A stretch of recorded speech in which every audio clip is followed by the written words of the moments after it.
Salve, saudara dan saudari.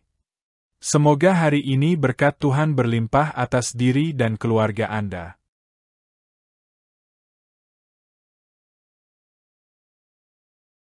Gereja yang didirikan Yesus, gereja yang Katolik.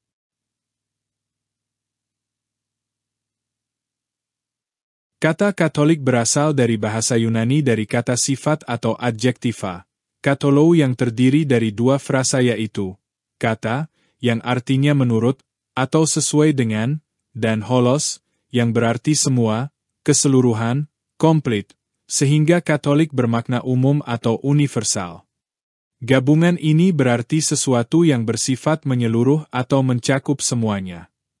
Makna dalam konteks gereja, yaitu gereja mencakup seluruh dunia, tidak terbatas pada tempat atau bangsa tertentu, gereja memelihara seluruh kebenaran iman yang diajarkan oleh Kristus, dan menyatukan umat dari berbagai bangsa, bahasa, dan budaya dalam satu tubuh Kristus.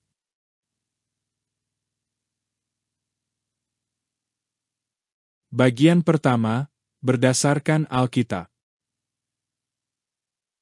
Gereja yang Katolik disebutkan dalam berbagai ayat yang menekankan sifat universal, menyeluruh, dan inklusifnya. Injil Matius 28 ayat 19-20. Karena itu pergilah, jadikanlah semua bangsa muridku dan baptislah mereka dalam nama Bapa dan Anak dan Roh Kudus, dan ajarlah mereka melakukan segala sesuatu yang telah kuperintahkan kepadamu. Dan ketahuilah, aku menyertai kamu senantiasa sampai kepada akhir zaman. Ayat ini menekankan misi gereja untuk menjangkau seluruh bangsa, tidak terbatas pada satu kelompok atau wilayah. Kisah Para Rasul 1 ayat 8. Tetapi kamu akan menerima kuasa, kalau Roh Kudus turun ke atas kamu, dan kamu akan menjadi saksiku di Yerusalem dan di seluruh Yudea dan Samaria dan sampai ke ujung bumi. Gereja yang Katolik adalah gereja yang hadir di seluruh dunia, menjadi saksi Kristus hingga ujung bumi. Efesus 4 ayat 4-6. Satu tubuh, dan satu roh, sebagaimana kamu telah dipanggil kepada satu pengharapan yang terkandung dalam panggilanmu, satu Tuhan, satu iman, satu baptisan, satu Allah dan Bapa dari semua, Allah yang di atas semua dan oleh semua dan di dalam semua. Ayat ini menunjukkan bahwa gereja bersifat satu dan mencakup seluruh umat beriman yang percaya kepada Allah.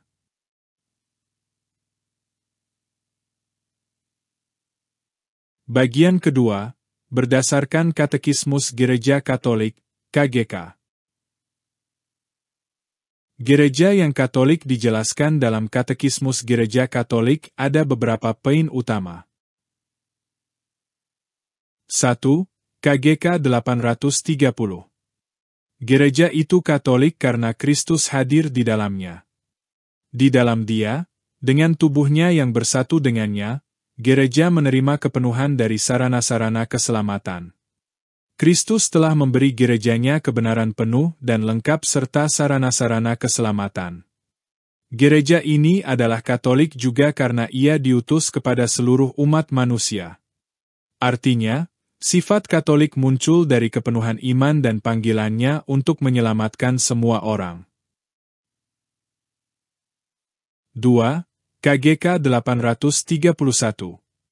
Gereja itu Katolik karena ia diutus kepada semua bangsa, karena di dalamnya, menurut rencana Allah, semua manusia harus dipersatukan menjadi umat Allah yang esa. Ini menggarisbawahi universalitas gereja yang mencakup semua bangsa dan budaya. 3. KGK 849-856. Dalam bagian tentang misi gereja, dijelaskan bahwa gereja dipanggil untuk mewartakan Injil ke seluruh dunia, memenuhi panggilan Katoliknya.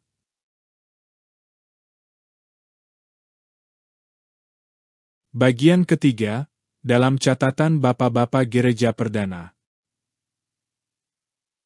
Pemahaman tentang gereja yang Katolik juga ditemukan dalam tulisan para Bapak Gereja awal, yang menegaskan sifat universal gereja.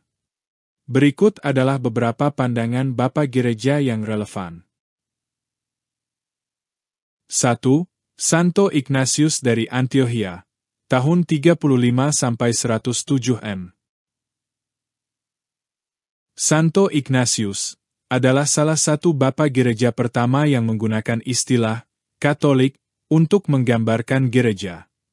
Dalam suratnya kepada jemaat di Smyrna, ia menulis, "Dimanapun Yesus Kristus berada, disitulah gereja Katolik." Surat kepada jemaat di Smyrna, 8 ayat 2. Artinya, gereja disebut Katolik karena kehadiran Kristus di dalamnya. Gereja mencakup semua orang yang bersatu dalam iman kepada Kristus dan hidup dalam persekutuan dengan para uskup. 2. Santo Irenaeus dari Lyons, tahun 130–202 Masehi.